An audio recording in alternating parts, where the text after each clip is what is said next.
Okay. Hi.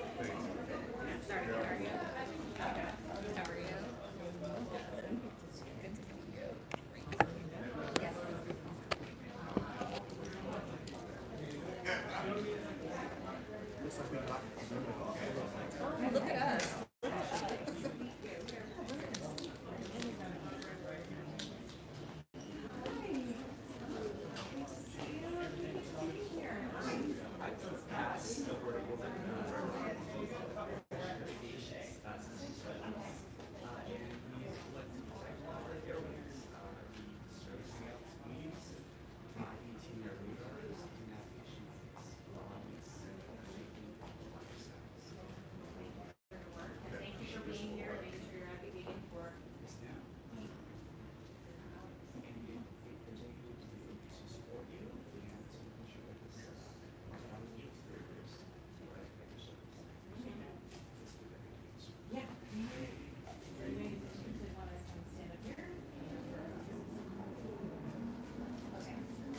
Perfect.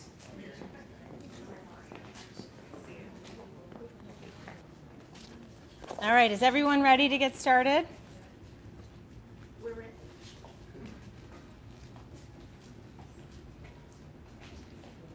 Libby, are you ready? Yes. Oh, okay. Good morning, everyone. Thank you for being here. I'm Abigail Spanberger, and I am proud to represent Virginia's 7th District. I want to thank the Prince William Chamber of Commerce for joining us here today. Thank you for being strong advocates for Prince William County's business community, our workforce, and the future of our economy in the county and across the Commonwealth. In Congress, I have worked with Virginia local chambers of commerce to get things done. And in recent conversations, I have heard concerns about a potential government shutdown, one that is totally avoidable and one that, if it happens, will be caused by hyperpartisanship on Capitol Hill. I'm going to start by stating the obvious. Government shutdowns are bad for Virginia. They are bad for business. They are bad for families. They are bad for Virginia jobs. They are bad for our economy. As Congress heads back to Washington to start our fall session, we have a long to-do list, but our very top priority needs to be avoiding a government shutdown. We have a lot to do. We have a 2023 Farm Bill to get done. We have obligations to our allies in Ukraine. We have an ongoing fentanyl crisis killing Virginians right here in our communities. We have disaster responses to floods, fires, hurricanes that all need strengthening. But Congress will be unable to fulfill any of these requirements or to respond to these urgent challenges if the government shuts down. As a former federal employee and the representative of thousands of federal employees and government contractors and those who their work serves, I know that a government shutdown is not an acceptable option. More than 172,000 Virginians work for the federal government, and nearly 130,000 active duty service members call Virginia home. But federal employees are not the only ones impacted. So are our community's contractors. So are the businesses that rely on federal employees and government contractors, and so are their families. Previous shutdowns have historically hurt the finances and the job security of families across the Commonwealth, especially in Northern Virginia. It's not a case of Chicken Little or Boy Who Cried Wolf. It is not a fairy tale. Literally, thousands of Virginians have been impacted by shutdowns and will be impacted, not just by a shutdown, but even by the threat of one. If the government shuts down, thousands of Virginia workers will be laid off or furloughed or forced to work without pay.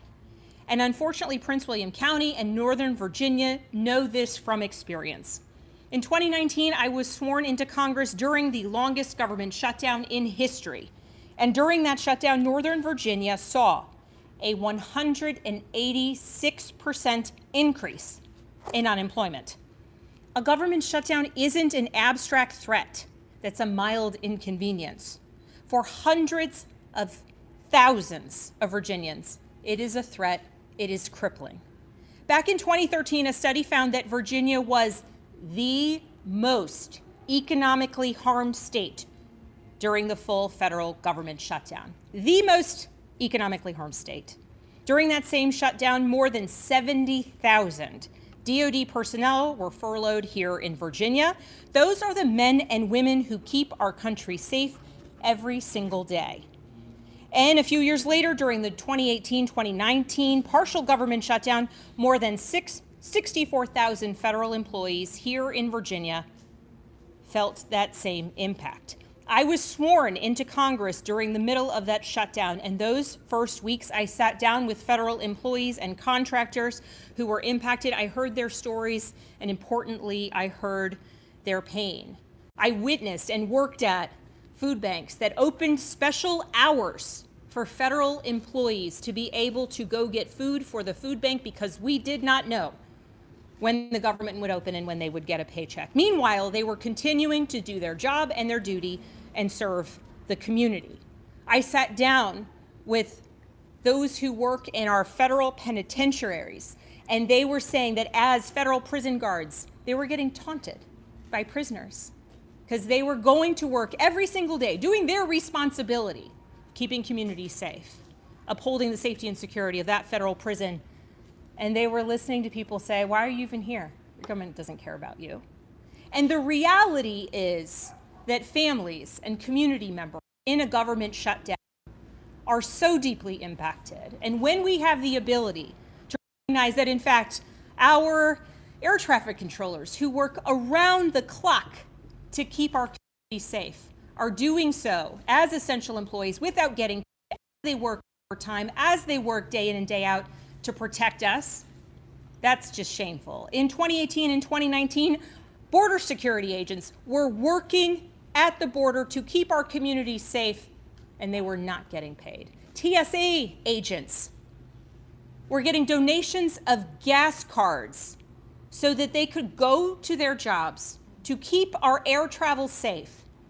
But without a paycheck, some of them couldn't even afford to get to the job that they were not getting paid to do, but a job they kept showing up for because it's their responsibility. So Congress has a responsibility, and our responsibility is to do our job to fund the government and ensure the essential function of our community and the federal government. And that shutdown showed us in a very short span of time that there are major impacts to Virginia's economy. During the 2018-2019 shutdown, more than $380 million in wages were impacted. The economic consequences of a shutdown are real. It's real to the people who don't get a paycheck. It's real to the people whose paycheck is delayed. It's real to the federal employees who work hoping they might get back pay. It is real to the contractors who never see back pay. And it is real to the small businesses in places like Prince William County, like Northern Virginia, where an entire economy is impacted. When those same folks who are doing the essential work of government are not bringing home a paycheck, are not taking their families out to dinner, are not buying a new appliance for their home, the impact on our economy is terrible. And that's why in this current moment, it is disheartening to hear some of my colleagues in the House GOP, including Virginians, playing political games with a potential government shutdown. Going forward, I believe we need to focus on incentivizing Congress to get its act together and to stop these games, these Groundhog Day moments where we think this couldn't possibly be the case, we couldn't possibly shut down the government. And we go to the precipice of disaster, and sometimes that disaster comes and sometimes it doesn't. And I have been a federal employee. I have been in those conversations when you sit around the room and say, who is an essential employee in the event that we have a government shutdown? And the idea that there are intelligence officers somewhere overseas having those conversations, or the idea that there are employees throughout this community going home to their families saying, well, I might be furloughed, or I might have to work. Either way, if this happens, I won't be getting a paycheck. And if Congress can't fulfill its basic obligation, our obligation to the strength and security of our country, then lawmakers shouldn't be rewarded. We should not be receiving our salaries until we do our jobs. Earlier this year, I introduced a very straightforward bill to make that a reality, and our bipartisan bill would block the pay of members of Congress if a federal government shutdown does occur. Because, yes, to the public, when the government shuts down, members of Congress egregiously and shamefully still get paid. The bill's name leaves no doubt. It is the No Pay for Congress During Default or Shutdown Act. This reform would put additional pressures on elected officials to stop the games. It would pressure them to keep the doors of our government open, for us to do our jobs, and it would protect the livelihoods of the federal employees, the contractors, and the businesses that function day in and day out in service to community. Working people here in Prince William County get it. If you don't do your job, you don't get paid. And over the next few weeks and months, Congress needs to do its job. We need to do our job. We need to work together to make sure the government stays open, as both parties have done before in the past. That's why I'm committed to going back to Congress, headed there for votes tonight, and reinforcing that shutdowns are bad for Virginia families. They are bad for Virginia's communities. They are bad for businesses. And they're bad for the country. And I hope my officials here in Virginia, both at the federal level and in Richmond, will be vocal in the coming weeks. Together, we need to make the case about the damage of these senseless, reckless, and avoidable government shutdowns. I'm grateful we have a number of speakers with us here today, and I'd like to begin by introducing Janae Monet from the Prince William Chamber of Commerce, who will share more about why a government shutdown would be bad for businesses here in Virginia. Thank you, Representative Spanberger. The first thing that comes to mind when I think about shutting down our government is the mass of people that will be impacted. Sometimes we think about just the one value of what one decision makes on our little piece of the pie. But the truth of the matter is, so many people will be impacted in other ways. Small businesses, large businesses, nonprofits, those who just opened their doors, and how about that smaller organization that finally won their first government contract. The ability to not be able to feed your family, to pay your employees, to think past today is more than a notion. To use the term robbing Peter to pay Paul as a natural sequence of doing your business is simply unacceptable, and no one should have to use that as a business model.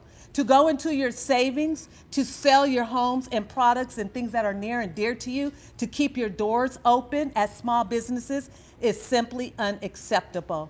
As a board member for the largest chamber in the Commonwealth, we have but one goal: to support our members, our community at large, and to make sure every person in our community has the opportunity to have a sustaining business model that doesn't include anyone that is practicing poor politicking when they should be establishing a set of rules, policies, and a way ahead that is for the best for everyone. We've experienced shutdowns to where it has resulted in mental health issues, homelessness, and people who have not ever recovered. We cannot afford to do that again. We just finished a crisis that we are still working as a community to make sure we heal everyone. We cannot afford to shut down in the next coming days. We ask that our congressmen, all of those at the table, do their due diligence and remember their impasse has an impact. And that impact is larger to those in the room. It impacts our community and the Commonwealth at large. Do your job for us. Thank you so much, Ms. Monet. She makes an extraordinary point, which is you're robbing Peter to pay Paul. It doesn't save the government any money to shut down. It hurts people, it hurts the economy, and in fact, it costs the government money. I would now like to introduce Supervisor Kenny Bodie, who represents the Occoquan District of the Prince William County Board of Supervisors. He's going to share some thoughts about how a shutdown would impact our shared constituents. Thank you, Congresswoman Spanberger. Thank you to the press, community leaders, business leaders, and everyone else who's gathered here today.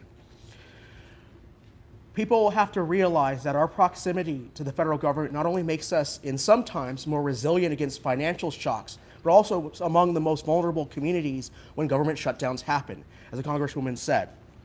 Uncertainty to furloughed and unpaid families lead to immediate austerity at home. No more going out to eat, important home maintenance projects, childcare or planned doctor or dentist visits because they don't know what's going to happen next. They don't know when that next paycheck is going to come. They don't know when that relief will arrive. Then come the tough choices between paying bills, paying for utilities, and putting food on the table for your family. Last time, it wasn't long before triage needed to be done in the form of meal trains, mutual aid, and deferred payments on important projects and important bills at home and the workplace. The other part of this is it puts strain on local governments like ours and our community partners as there's immediate influx of massive amounts of applications for assistance, for utilities, housing, and in worst cases, feeding and rapid rehousing for a newly unsheltered population. When politicians play games in Washington with government shutdowns, it's Prince William families who lose. Thank you so much again for your time. Thank you, Ms. Congressman Spanberger, for having us here.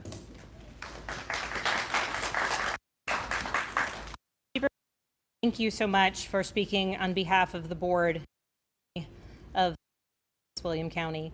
Now I'd like to invite Dr. Joaquina Dickens to share her perspective. Dr. Dickens is an owner of a small business here in Virginia, in Prince William County. She's the owner and CEO of Bon Manger Cuisine in Prince William County, and she's also a retired Army captain. Dr. Dickens.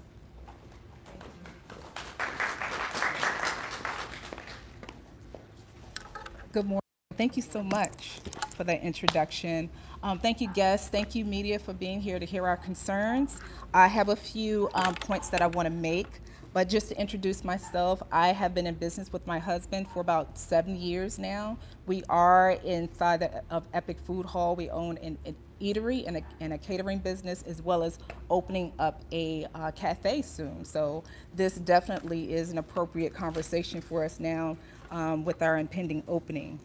We currently have about 15 staff members who this could, directly affect, and it's a serious matter.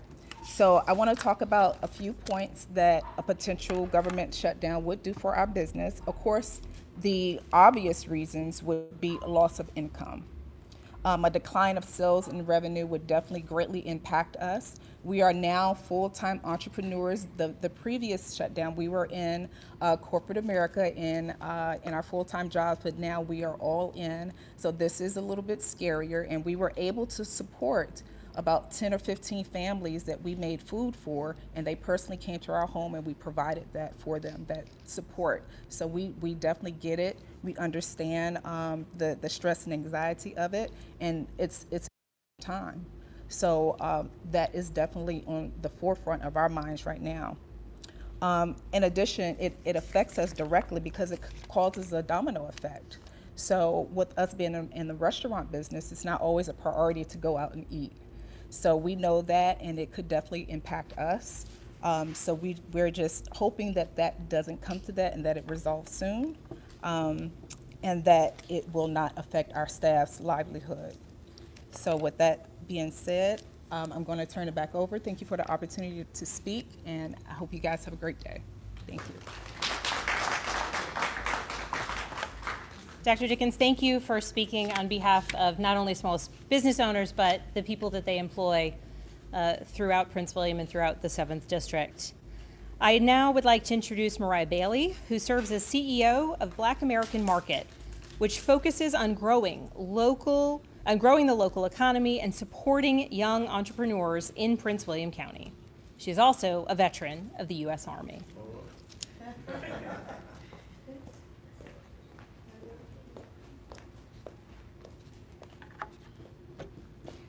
Thank you, Representative Spanberger, for that introduction, and thank you for creating a space allowing the community to be heard with influence as it pertains to the negative domino effect of a government shutdown and what it has on small businesses.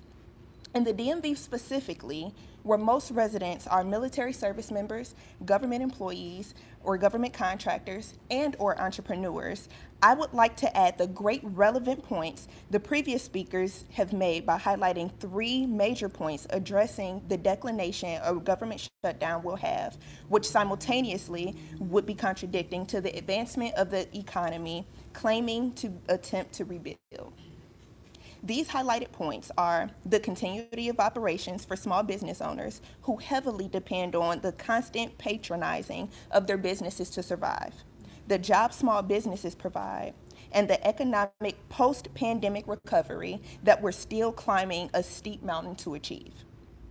So as we talk about the continuity for the continuity of operations for small businesses who heavily depend on the constant patrons for their businesses to survive. One missed paycheck in a household typically results in the complete restructure of an internal budget, and purchases considered leisure or non-essential spending is often where frequent patron support is required and eradicated, and the comfortability for frequent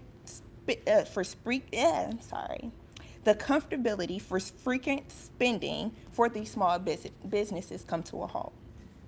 This domino effect into the jobs small businesses provide, in addition to the declination in revenue, small businesses don't often have access to the capital or resources to sustain seasons of drastic and significant revenue declination. As the goal for any household and business owner is to have a 6-month emergency fund, the hard truth is that most businesses, and most small businesses specifically, don't have the resources or capital to sustain that cushion, which affects the ability to pay employees. The obvious effect of not being able to pay our employees is what has us leaving and leads us to go into prayer and hope that we can sustain income somewhere else for our businesses as well as those employees. Finally, the economic post-pandemic recovery that we're still climbing the steep mountain to achieve. This recovery is due to the amount of monetary stimulus activated to sustain households during the pandemic. As a result, we, as a nation, dialing down to the community level, are experiencing inflation rates as high as 3.2%. This circles back to the spending patrons are willing to do, which affects the revenue for small businesses and our ability to pay employees, essentially putting everyone into survival mode. As an advocate for not just minority business owners, but all small business owners attempting to build generational wealth, I first applaud our courageous attempt to pursue something larger than ourselves. As a community leader, I'm aiming to eradicate stigmas and provide a pipeline of resources, not just to my community, but all underserved communities in partnership with our government. I understand our concern from the selfless stance. Not only do our businesses suffer, consumers, clients, and employees that we build first-name relationships with may be home also making decisions as to how they'll feed their families. Where we as small business owners offer products and services that aim to solve problems in our community, we also hold the responsibility to enhance the increasing value of our respective industries. And because of this great responsibility, we represent more than just a financial transaction that a government shutdown will affect.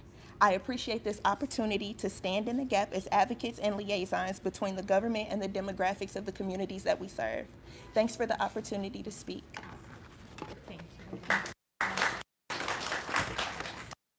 I appreciate Ms. comments, but I think that the day our constituents have to rely on prayer to get government to do its job is a day that is a reality check for everyone, ideally on Capitol Hill. Ms. Bailey also mentioned the impact on employees and the fact that so many small businesses are still in recovery mode after the challenges of the pandemic. It's for that reason that I'm so grateful that they brought their voices here today to this discussion. I also want to thank the Prince William County Board of Supervisors for being so committed to their constituents. Chair Ann Wheeler is here as well, representing the community, as is Supervisor Andrea Bailey. Thank you very much for being here to represent the people that we serve together. And with that, I want to thank everyone for joining, and I open it up to questions. How you doing? Tori Warren with NBC. Do you have any? Well, I mean, your whole thing was a message to your colleagues, but what's your message to your colleagues who use this, in your own words, as a political tool? Yeah. So my message to my colleagues is pretty straightforward. Primarily, anyone who says the government shutdowns don't matter really needs to spend some time in Virginia's 7th District. My message to my colleagues is we have a responsibility to not only fund the government, but to pass a farm bill, to reauthorize 702, to contend with the crises and challenges facing our country.